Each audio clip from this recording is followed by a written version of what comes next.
What's up, guys? So for my video today, I thought I would do a story time about the time that I was in a car accident. So I just thought this was a cute little prop. I think somebody got this balloon for me whenever I was in the hospital. So anyways, let's get to it.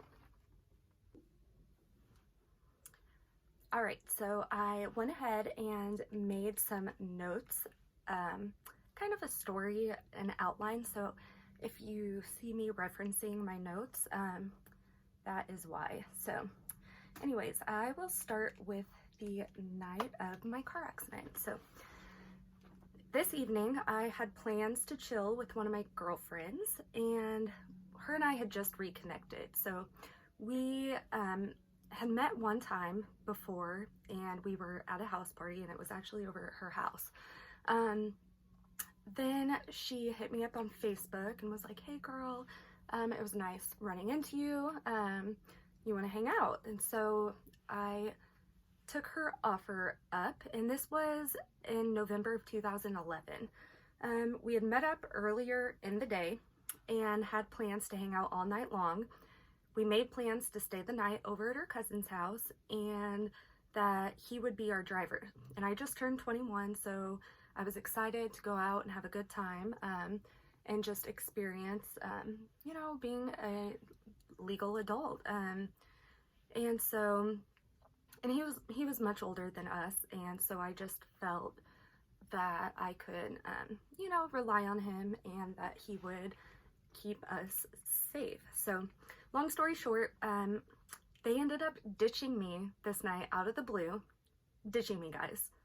I went to the restroom, and whenever I came out of the bathroom to look for them, they were just gone. And so I kept calling and texting my friend, asking like, "Hey, yo, where are you guys at? Are you gonna come back around? I mean, where'd you go?" And finally she said, she wouldn't pick up my phone calls, but she sent me a text, and she was like, "Hey, listen, we left, we're gone, we're not coming back for you, I'm sorry." And that she just confirmed that they wouldn't be coming around to pick me up. So I had my car there at the Power and Light District from earlier in the evening. So I live in Kansas City, Missouri, or in that area, around that area. I live in a suburb on the outskirts, but if you live in the Kansas City area, then you might be familiar with Kansas City Power and Light. So at Kansas City and Power Light, it's pretty much just like an entertainment district where they have restaurants, bars, and concert venues where a lot of musicians and live bands come to perform. So on Thursday nights, they have a night that they coined the term Hot Country Night. So that's where they host popular country musicians. The venue is outdoors, and the stage surrounding the venue, surrounding the concert venue, which is outdoors, there are a bunch of businesses all around it, which consist of mainly like restaurants, bars, dance clubs, stuff like that. So we ended up making plans to go out on the weekend in this case. So we weren't there on a hot country night, but it is still a popular time to go. And I can't remember like if they had a special performer this night, but all I remember is I just turned 21 and I was super stoked to finally get in to Power and Light. So after I came to the realization that they left me hanging, I prepared myself to make the drive home. Okay, now I was already kind of tired and it was getting kind of late. I also felt unsafe being at the Power and Light District as a young girl all by myself. So I ended up hopping in my car to head home. It was quite a far drive for me, and I was already pretty tired because we had already been up and, you know, just like running around town from early on in the evening, and now it was getting late. So the drive took me about 35 minutes to get from there to my house. So I decided to go home. Now, on my way home, there is a ramp that divides like the two different highways that I needed to take in order to get home. And I'm trying to drive home. Well, in the meantime, I hear my phone ringing, dinging, buzzing, you name it. My phone is just lighting up, bling, bling, bling. And my friends kept calling me and bugging me, but I couldn't answer, obviously, because I was trying to drive. And honestly, I was just like already so exhausted and fed up with the situation. I just wanted to get home. And my night was already just, it already kind of had gone to crap. So I wanted to go home and go to bed. I was tired. And so here's like a little backstory of where I was at with my current relationship. So my boyfriend at the time, he was out of the country studying abroad, which I can do like a whole nother story time on that situation if you guys want to hear that. So just let me know if you would like to hear that story. But I was feeling skeptical about him and where our relationship was heading because he was studying abroad and he was going to be gone for 3 months. So I just wanted to get out with my friends and have a good time. Doing this would get my relationship troubles off of my mind to the point where I could just have like a couple of hours to unwind and forget about my boyfriend that is in London. So I was disappointed about how my boyfriend handled communicating to me about his plans to study abroad, because he never told me that he was going to go overseas to study. In fact, I ended up finding out from his dad that he had plans to go study abroad. So his grand plan to go study in London, he just never discussed that with me, which really made my blood boil. Like I found this out from his dad, and in my mind, I thought that we were already, in a pretty committed relationship. We'd already been dating at this point for 6 months to a year. So he totally dismissed the fact that might hurt my feelings. And he went ahead and pursued his plans without even consulting me first. So that really rubbed me the wrong way, obviously. So I thought we were getting pretty serious, and he obviously proved me wrong. And so I was kind of trying to, at this moment in my life, cope with dealing with an immature boyfriend as well. So anyways, I think you guys can kind of see where this might be going. So these certain circumstances really hurt our relationship, and to make matters worse, before he even left to go to London, he was already sneaky doing things behind my back. So he was just being dishonest and like lying about other girls he was spending his time with. So for example, he would go study with a female, and then he would come home to me and be like, oh yeah, this female doesn't think you're right for me. Okay, so that really kind of played a toll on my feelings and emotions, and essentially it hurt my self-esteem. So anyways, girls, if your man doesn't come to you for your blessing on big life alternating events like this, then he ain't the one. Like, he just ain't the one, sis. So he started spending a lot of time with his female classmates, and looking back in hindsight, I can see how manipulating he was, and kind of how abusive of a situation that behavior was. So he would always try to play it off like, oh girl, it's not that big of a deal, we're just friends. you know how they are. You know how they are, all right? So this could have been like red flag number 1 for me, but I gave him the benefit of the doubt, and I know I was just young and dumb and blinded by love.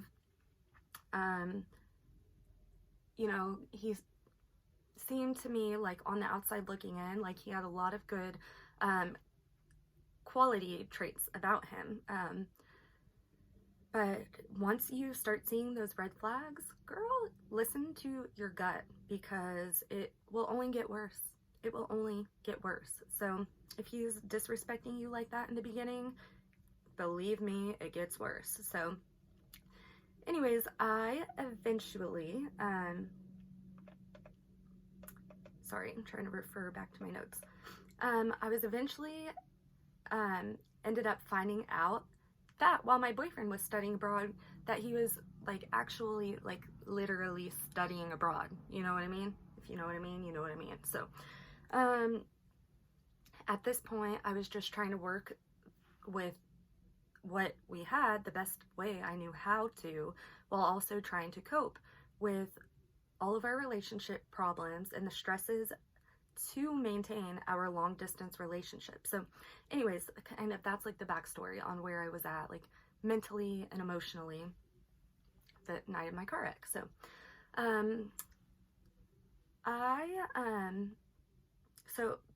going back to my friends in the night of my car accident, once I hopped off of the highway to get to my house, the bridge that I needed to take, it had a sharp right turn, okay?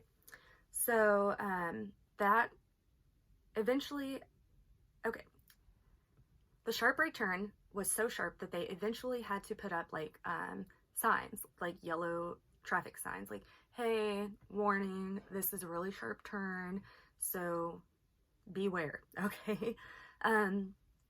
To caution drivers, to let them know like that this could be a dangerous road. So anyway, the ramp was kind of new and they had been doing construction on it for months, so I wasn't quite comfortable with driving that route, especially whenever it's late at night, okay? This is why I made plans to have a driver and to stay over with a friend, okay? By the time I realized my car was off the road, it was already too late. So I obviously missed the sharp turn, and the accident happened so fast. By the time I landed, my car flew down the steep ravine and rolled over. And after landing, I finally realized, like, okay, I'm alive. That's good. And my very first thought was, God, like, I hope my car is okay. I hope my car is not totaled. But it didn't take me long to realize that my car was totaled and my car was not okay, but also neither was I. So after my car came to a complete stop, I was hanging upside down inside my vehicle in a ravine on the side of the highway. I thought surely somebody would see me and that help would be on the way. Hours went by and nothing. I was still dangling in my seatbelt in a ditch. I thought to myself, I've got to do something here. My seatbelt was jammed, but I knew I had scissors in my car. So I reached behind my seat in hopes I'd be able to recover them, but no. They must have been extracted from the vehicle, and I never saw those scissors again. I was hoping I could cut myself out of this crisis with those scissors. So at this point, I am freaking out. My adrenaline is pumping, and I'm hanging upside down in my vehicle. And I'm hurt, but I don't know how hurt at this point. So all of the blood is rushing to my head, and I knew that I was hurt pretty bad. I couldn't breathe, and my eyes began to swell up from my head injuries. I had sustained a punctured lung, a concussion, a broken clavicle, a broken ankle, broke my pelvis in 3 different places. And later on, I found out after getting an EKG that there's evidence of no nerve function in my left femoral nerve. So basically I can't lift my leg very high, and I have trouble feeling tactile sensations on the anterior aspect of my left thigh, which is, in layman's terms, that's just a fancy way to say I can't feel touch sensations on the front part of my upper thigh. So when I was in my car, I was eventually able to break out from my jammed seatbelt. I just kept hitting the lock of my belt as hard as I could with my elbow. This arm, and this was like my only working arm, and I'm left-handed, so I just kept, elbowing it as hard as I could, like, let me loose. And this took me hours until finally I was released. Bam! I was finally free. This method did the trick, and now I found myself in another predicament. It had been several hours at this point, and now I'm just freeing myself from my seatbelt. Once I was freed from hanging upside down, I fell all the way back to the back of my car because of how the car landed after it stopped rolling. I was in such discomfort and terrified that I was dying. I needed to get help, and I needed to get help fast. By the way, my breathing was, it was hard for me to breathe because I had punctured my lungs, so I didn't know how severe my injuries were. But I had concerns that maybe I could have some internal bleeding, and I was scared that I needed immediate attention, and or else I would die. So I struggled to find a way to exit my car after getting loose from my seatbelt. There was broken glass everywhere, and this is when I discovered that I would not walk. I tried to stand up, but I fell right back down to the ground. I had to crawl my way through broken glass, covered in dirt and urine. While I was hanging upside down in my vehicle, I could not hold my urine anymore, and so I ended up wetting myself. So I'm covered in dirt and urine in the dead of winter, using only one arm because my clavicle, shoulder, pelvis, and ankle were all shot. I also had injuries to my rotator cuff.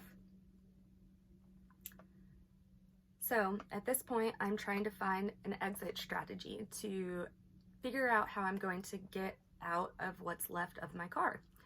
I saw one exit, and that was now through a car window that I personally had to punch the glass out with my one working arm.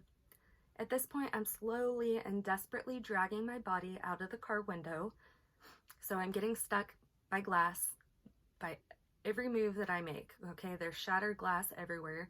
There's shattered bones in my body, and I have glass in my hair, I have glass in my arms, I have glass in my hands, I have glass in my legs, I have probably glass in my mouth, eyes, nose, you get it. So glass is cutting me up all over as I try to pull myself out of this rubble. I finally make my way out of the car, and I see just how steep this embankment is from the ramp. I was concerned that nobody would see me ever, and that I'd never make it out of the ditch alive. My breathing was shallow, and I was beginning to give up. I was exhausted and sick and tired of fighting. I remember just laying there covered in dirt, glass, and blood, thinking I was going to die. I had to take many breaks while strategically navigating my way through all of the broken glass and all of the sharp metal and plastic. So because I was already injured, cold, exhausted, terrified, I oftentimes would lay there helplessly screaming for help. I would scream, like, can anybody hear me? Can you hear me? Help, I think I'm hurt. While hanging upside down, when I was stuck in my seatbelt, I even recall urinating on myself because I just couldn't hold it any longer. It was making me sick. I had no idea when I'd be rescued or if I'd die in that ditch. It was freezing cold this night, and the weather was absolutely disgusting. So I tried to cover myself up with hay and try to keep warm. once daylight hit, somebody called an ambulance. Apparently, somebody saw me from the bridge the next morning.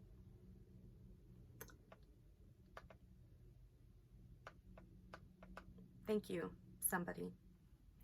When rescuers got to the scene, I felt like I was in that scene from the movie The Titanic, when Rose blows her whistle so the rescue team could find her.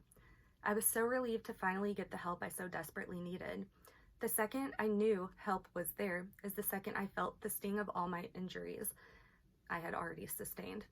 It's like my adrenaline said, you don't have to fight anymore, help is here. That's when I knew I was in big trouble. The pain hit me, like bam, and off to the ER I went. I was terrified I had sustained injuries to my spinal cord, head, or other vital organs, but my main worry was that I was going to die. Internal bleeding, too, was also internal bleeding was also a concern for me too. So I don't know if you guys know this. You're maybe not doctors, neither am I, but if you have internal bleeding going on inside you, that could be detrimental, and you can go into shock and die. So, and I kind of knew that from studying some nursing. So the EMTs transferring, once the EMTs got there and they were transferring my body from the ditch onto the gurney, it hurt my body. Them transferring me from the gurney to the stretcher hurt my body. And the bumpy ride on the ambulance hurt my body. And transfers from the stretcher to the x-ray table back to my hospital bed and more transferring and transporting hurt my body. Little did I know that the next few months would be really tough. Once I got to the ER, they took some x-rays and asked if they could call my family. I was so anxious and sad for my family because I knew they'd be worried sick. So I asked if they could call the EMTs, if the EMTs could call my family in the room so I could tell them that I was okay, personally. This chapter in my life made me feel extremely weak and depressed, losing my independence and my ability to walk and care for myself was hard. I don't know if you've ever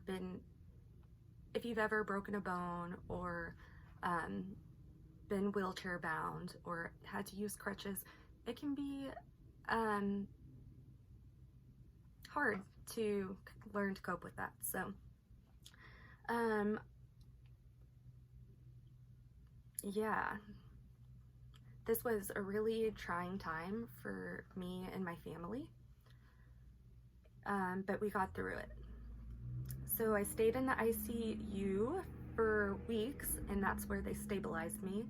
They rehabbed my pelvis, lungs, and performed surgery on my ankle. I ended up getting 3 screws and some pins in my right ankle because I shattered my talus bone. There they set me up to get transported to a long-term care facility, which is essentially an old folks home. And that is where I got some acute rehab. Here they taught me how to use a walker instead of a wheelchair, get up and down stairs safely, and once I was able to use my crutches, they prepared me to come home. This acute rehab facility was for real, the absolute best place ever because they allowed dogs, and in fact, they encouraged your dogs to visit because they said it's beneficial to the recovering patient. All of my dogs got to come visit me while I was recovering. My old job even brought my family 2 bins of pasta, breadsticks, and salad for free. They helped to keep them fed and happy in a not so happy situation. They were just so kind to us, guys. It was so unbelievable. People brought me art supplies, book puzzles, and cards. That helped me keep busy while I was there trying to recover. I ended up spending Thanksgiving in the facility where my mom cooked Thanksgiving dinner, and my dad, and my baby brother all came to celebrate Thanksgiving with me while I was getting my rehab there. I was eventually discharged from the hospital, and I was able to go home 1 week before Christmas, and you guys, I was so happy. All I wanted to do was go home. I couldn't wait to get home, excuse me, and be under the care of my family. I mean, let's face it, we all know that family makes the best caregivers, the best doctors, the best nurses, the best everything. Speaking for myself anyways. So my family had to adjust to taking care of me while I wasn't fully capable of caring for myself independently just yet. Meanwhile, I had to learn how to walk all over again. I ended up wearing a boot after getting my cast off a couple of months later. To this day, I still struggle with the headaches, trauma, and some aches and pains. But the friends that left me that night aren't in my life today. And they weren't in my life during the hard times I endured after my car accident either. So I just thought me coming on here and sharing my experience with you guys has helped maybe anybody out there who might be struggling with rocky relationships or fair-weathered friendships to just please have better judgment of the kind of people you let into your life.